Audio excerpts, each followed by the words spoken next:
Today I will discuss the naming of coordination complexes. How to name these complexes we will learn in this video. These are the some complexes formed during the Lassagne extract in organic chemistry practical. We will discuss the name as well as chemical structure later on. General rules of naming. Number 1, name the cation first then the anion. प्रिय छात्र, आप बहुत ज़्यादा confusion में रहते हैं। इसमें कोई ऐसा रॉकेट साइंस नहीं है जिसको आप समझ सकें। जैसे हम सोडियम क्लोराइड का नाम लिखते हैं तो सोडियम को पहले लिखते हैं और क्लोराइड को बाद में लिखते हैं। In the similar way the part of coordination compound having the positive charge is written first and the part of the coordination complex written as anion will be written in the second phase. For example,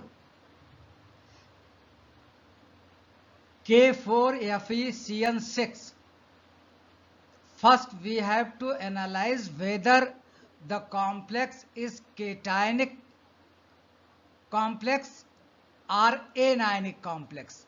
Cationic complexes means after ionization, coordination sphere have the positive charge, and anionic coordination compounds means after ionization, coordination sphere, the entities written in the square bracket.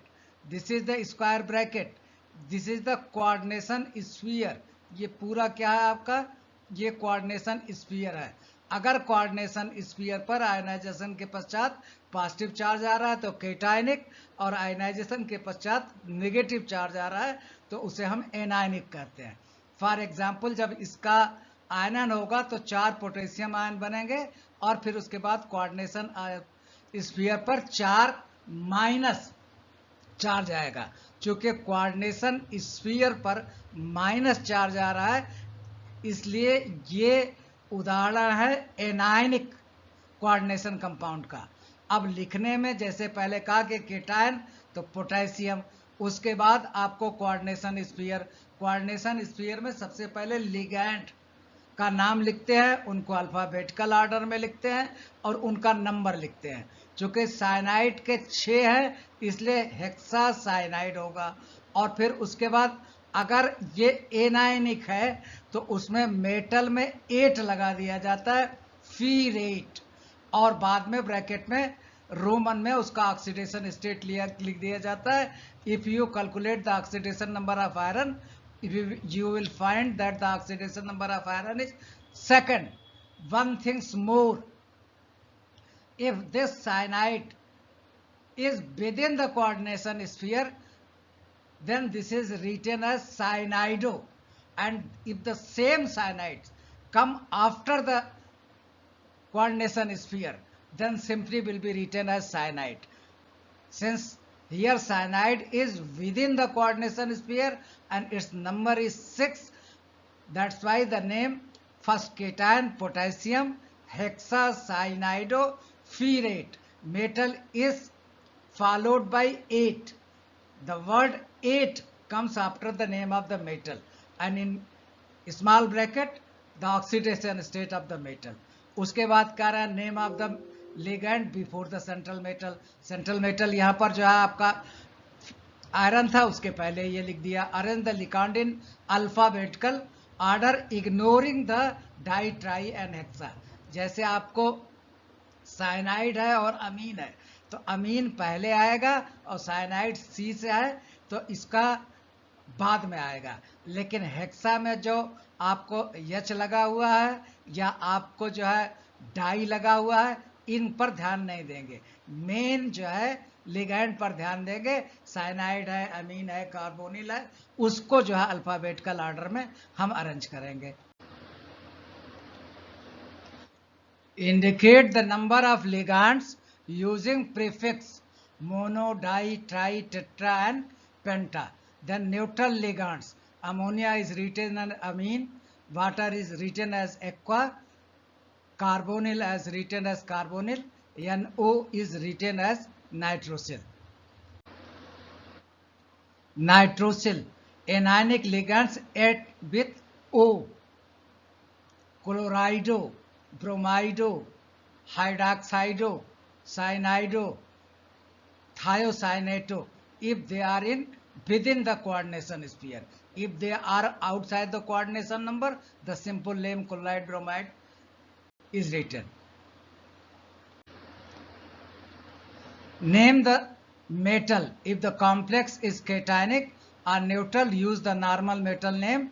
If the complex ion is anionic, add the prefix -ate. Some metals have the Latin names like iron ferrate, copper and as a cuprate. Silver as argentate, gold as aurate, tin as stannate, lead as plumbate. Then write the oxidation state of the central metal in Roman numerals in parenthesis. This is the very interesting example. अब यहां से असल में आपको practice करना है जो कुछ भी हमने बताया है. Can you name this compound within the coordination sphere? CO. Then in the bracket 6 ammonia and afterward chlorine के 3. अब सबसे पहले बताइए हमें कि ये एनायनिक कॉम्प्लेक्स है या केटायनिक कॉम्प्लेक्स है. आप सीधा सीधा देख रहे हैं, जब ये वियोजित होगा तो 3 क्लोराइड परमाणु आयन अलग निकलेंगे और रेस्ट जो है कोऑर्डिनेशन स्फीयर पर पॉजिटिव चार्ज आएगा. जब पॉजिटिव चार्ज आएगा तो इसका मतलब इसका नाम जो है सबसे पहले कोऑर्डिनेशन स्फीयर का लिखा जाएगा, क्योंकि ये केटायन की तरह से यहां पर बिहेव कर रहा है. अब देखिए इसका नाम क्या हो गया इसका, इसीलिए हेक्साअमीन. सोडियम क्लोराइड, आपने सोडियम पहले लिखा, क्लोराइड पहले बाद में लिखा. उसी तरह से यहां पर केटायनिक पार्ट है कोऑर्डिनेशन स्फीयर. हमने कहा कि यह आयनन के पश्चात कोऑर्डिनेशन स्फीयर पर माइनस ये +3 चार्ज आएगा और जो है कोऑर्डिनेशन स्फीयर के बाहर जो है +3 Cl- 3 क्लोरीन के आयन बनेंगे. तो अब यहां पर इसका नाम लिखना है. तो you start with the coordination sphere hexaammine cobalt. अब उसके बाद क्या करेंगे, कोबाल्ट का ऑक्सीडेशन स्टेट. यहां पर कोबाल्ट का ऑक्सीडेशन स्टेट 3 है, इसलिए 3 लिखा और आगे एनायन लिख दिया. सोडियम क्लोराइड, सोडियम की जगह पूरा उठा करके आपने कोऑर्डिनेशन स्फीयर का नाम लिखा, क्योंकि ये पॉजिटिवली चार्ज था. अब उसके बाद एनायनिक पार्ट आ रहा है क्लोराइड, तो क्लोराइड लिख दिया आपने. अब उसके बाद दूसरा देखिए K4FeCN6. अब ये बताइए ये एनायनिक पार्ट है, ये एनायनिक कोऑर्डिनेशन कंपाउंड है या केटायनिक है. इसको जानने के लिए आप इसका आयनाइजेशन कराएंगे. जब आयनाइजेशन कराएंगे तो 4 पोटेशियम आयन क्रिएट होंगे और प्लस जो आपको ब्रैकेट में एंटिटी लिखी हुई है. यहां पर चूंकि जो कोऑर्डिनेशन स्फीयर है उस पर माइनस चार्ज आएगा. यही बस फर्क करने की जरूरत है. पहला एग्जाम्पल आपने केटायनिक का देखा, अब दूसरा ये एनायनिक, क्योंकि कोऑर्डिनेशन स्फीयर पर माइनस चार्ज आ रहा है आफ्टर आयनाइजेशन. तो यहां पर पॉजिटिव चार्ज क्या होगा, ये पॉजिटिव जो है ये होगा, तो टेट्रा पोटेशियम. अब देखिए ये पोटेशियम लिख दिया इन्होंने, पोटेशियम, और उसके बाद hexacyanido within coordination sphere है, और फीरेट. जब एनायनिक कॉम्प्लेक्स होगा तो मेटल के बाद 8 सफिक्स आएगा, ATE, फीरेट. फिर उसके बाद ऑक्सीडेशन स्टेट. सिर्फ इस 2 एग्जाम्पल को आप पकड़ लीजिए, कहीं जाने की जरूरत नहीं है. पहले में हमने बताया आपको कोऑर्डिनेशन स्फीयर पर पॉजिटिव चार्ज है, ये ऐसे केटायन काम कर रहा है, इसका नाम पहले लिखा जाएगा हेक्साअमीन कोबाल्ट. फिर उसके बाद आपने ऑक्सीडेशन स्टेट लिखा, फिर उसके बाद क्लोराइड लिख दिया. दूसरा कोऑर्डिनेशन स्फीयर पर आयनाइजेशन के पश्चात नेगेटिव चार्ज आ रहा है, इसलिए इसका पहले आपका केटायन लिखना है, तो आपने पोटेशियम लिख दिया, और फिर हेक्सा साइनाइडो फिरोट हेक्सा इसलिए लिखा कि 6, साइनाइडो इसलिए लिखा कि कोऑर्डिनेशन स्फीयर के अंदर है, यही बाहर रहता तो साइनाइड लिखा जाता, साइनाइडो। और फीरेट चूंकि ये एनायनिक है तो आयरन को आपको लैटिन में फेरस के नाम से करते हैं, तो फीरेट ATE लग जाएगा, और कोऑर्डिनेशन जो है ऑक्सीडेशन नंबर। अब यहां पर बताइए ये कौन सा किस तरीके का आपका जो है कॉम्प्लेक्स है, ये एनायनिक है या केटायनिक है, इस पर आप बस बता दीजिए, उसके बाद काम आसान है। इसका आयनाइजेशन कीजिए, जब आयनाइजेशन करेंगे तो सोडियम के 2 आयन कोऑर्डिनेशन स्फीयर से बाहर हो जाएंगे, और प्लस जो आपको कोऑर्डिनेशन स्फीयर है इतना जो सोडियम का संयुक्त चार्ज था प्लस इतना इस पर नेगेटिव आएगा, क्योंकि कोऑर्डिनेशन स्फीयर पर नेगेटिव चार्ज आ रहा है, इसलिए ये एनायनिक पार्ट हो जाएगा। तो इसको हम बाद में लिखेंगे, केटायनिक पार्ट को पहले लिखना है, तो अब ये सोडियम को पहले लिखेंगे। देखिए क्या होगा, सोडियम हमने लिख दिया, क्या लिख दिया, सोडियम, और टेट्रा, और वो इसको क्या लिखा होगा, हाइड्रोक्साइडो, चूंकि ये हाइड्रोक्साइड बाहर होता तो हाइड्रोक्साइड लिखता है, कोऑर्डिनेशन स्फीयर के अंदर है तो हाइड्रोक्साइडो।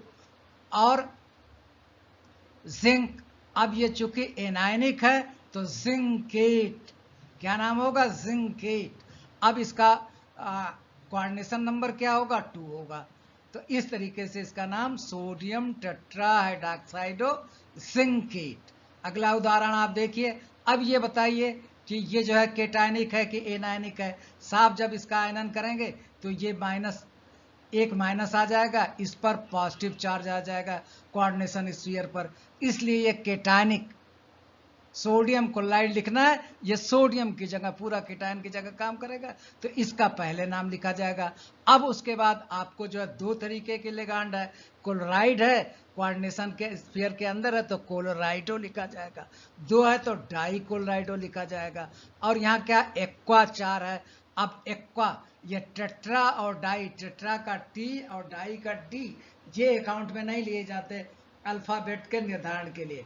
एक्वा का A पहले आता है और C बाद में आता है, तो टेट्रा एक्वा क्या नाम हो जाएगा, टेट्रा एक्वा। फिर उसके बाद डाई क्लोराइडो, टेट्रा एक्वा डाई क्लोराइडो। और क्रोमियम होगा कि क्रोमेट होगा, नो क्रोमियम होगा, क्योंकि ये केटायनिक है क्रोमियम, फॉलोड बाय उसका ऑक्सीडेशन स्टेट। ऑक्सीडेशन स्टेट जो है इसका +2 होगा, क्योंकि 2 Cl लिखा हुआ है, न्यूट्रल होगा नहीं। इस पर भी जो है क्या कहते हैं, चूंकि यहाँ भी है तो ये 3 आ जाएगा। आप देखिए टेट्रा एक्वा डाई क्लोराइडो क्रोमियम 3, क्योंकि यहाँ पर 2 चार्ज -2 है और यहाँ पर -1 है, तो -1 और यहाँ पर -2 -3, इसलिए यहाँ पर +3 होना चाहिए, क्योंकि यहाँ पर 0 होता है। आप इसको देख के लिख लीजिए, यहाँ पर जो है चार्ज क्या आएगा, यहाँ पर -1 आएगा, यहाँ पर क्या आएगा, -1 आएगा, यहाँ पर आपका कुल कितना आ जाएगा, -2 आएगा, तो -1 -2 क्या हो जाएगा, -3 हो जाएगा। इसका मतलब कि इसका +3 आना ही आना होगा। इस तरीके से आप इसका नाम लिख सकते हैं। और चूंकि हमने बताया कि कोऑर्डिनेशन स्फीयर पर पॉजिटिव चार्ज आ रहा है, इसलिए सोडियम क्लोराइड केटायन को पहले लिखते हैं, इसलिए इसका पहले लिखा जाएगा। अब इसमें लिखने में सबसे पहले लिगांड लिखा जाएगा, और लिगांड का नाम अल्फाबेट के अनुसार होगा, और अल्फाबेट में एक्वा पहले आता है, टेट्रा एक्वा डाई क्लोराइडो, डो इसलिए कि ये जो है कोऑर्डिनेशन स्फीयर के अंदर है, और क्रोमियम, फिर उसके बाद ऑक्सीडेशन स्टेट, फिर उसके बाद देना सोडियम क्लोराइड, ये सोडियम की जगह हो गया, फिर क्लोराइड आपने ये लिख दिया। नेक्स्ट एग्जांपल देखिए आप।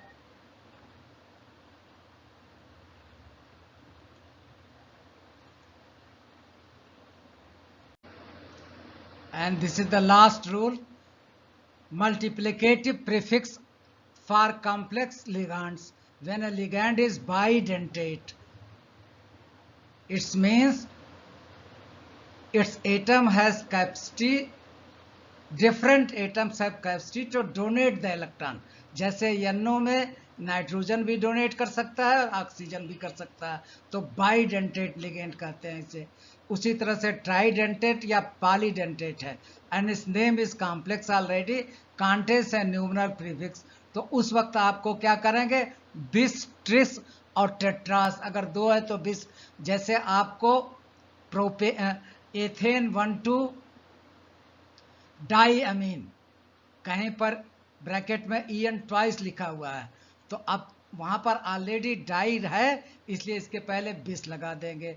उसी तरह ब्रैकेट में अगर पैरेंथेसिस में आपको EN थ्राइस लिखा हुआ है तो ट्रिस लगा देंगे और नाम को कंप्लीट कर लेंगे.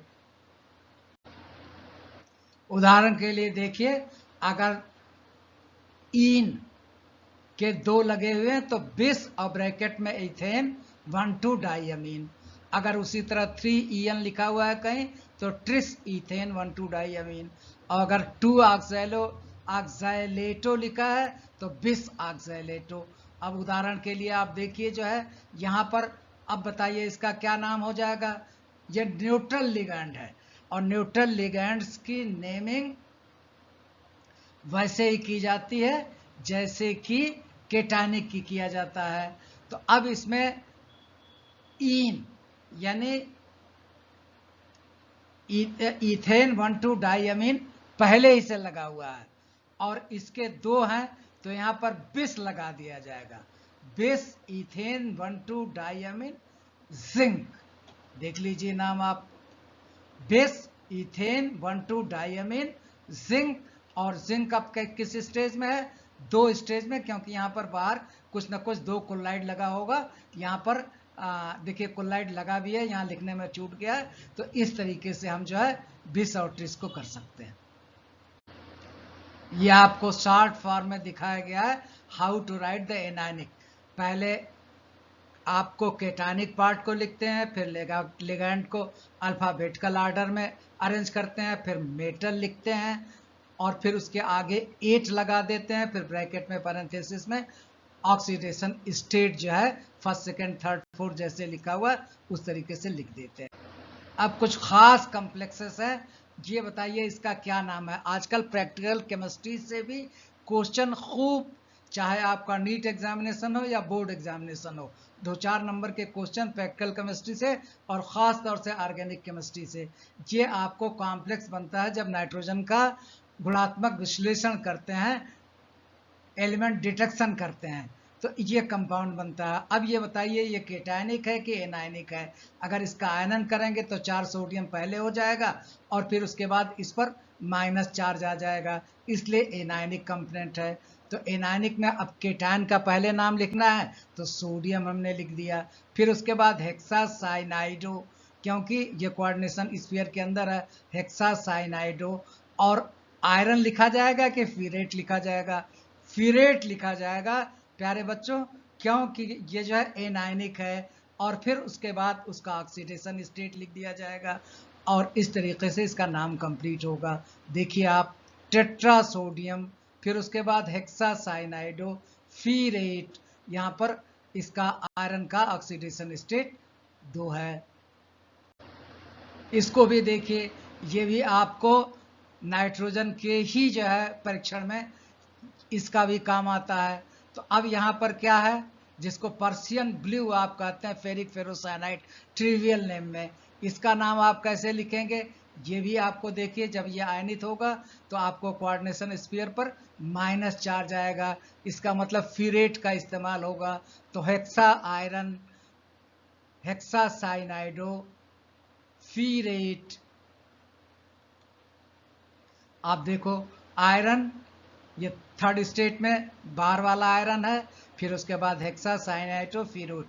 अगर 2 जगह आयरन एक ही एलिमेंट आ रहा है तो दोनों जगह ऑक्सीडेशन स्टेट लिखना ज़रूरी है. ये अंदर वाला, ये भी क्वेश्चन पूछ देता है कि अंदर वाले आयरन पर जो है इसी को मार्क कर देगा 1, इसको अगर हम इस तरीके से कर दें 1 और इसको कर दें 2, और आपसे अभी जो हम पूछ दें कि right the oxidation state of metal mark by digit 1 and 2, तो जो आपका जो अंदर वाला है वो 2 होगा। जब इसको आप कैलकुलेट करोगे तो जैसे यहाँ देखिए हम कह रहे हैं यहाँ 3, तो यहाँ 4 का मिलकर कितना हो जाएगा, +12 हो जाएगा। हमारी बात सही है कि नहीं सही है, आप इसको देख लीजिए। फिर उसके बाद क्या है, 6 का -6 हो जाएगा, और जो है आयरन अंदर वाले का 2 है, तो यहाँ कुल कितना हो जाएगा आपको -4 हो जाएगा, और -4 मल्टीप्लाइड बाई 3, तो ये -12 हो जाएगा। इस तरीके से इसकी उदासीनता आपको बन जाएगी -12।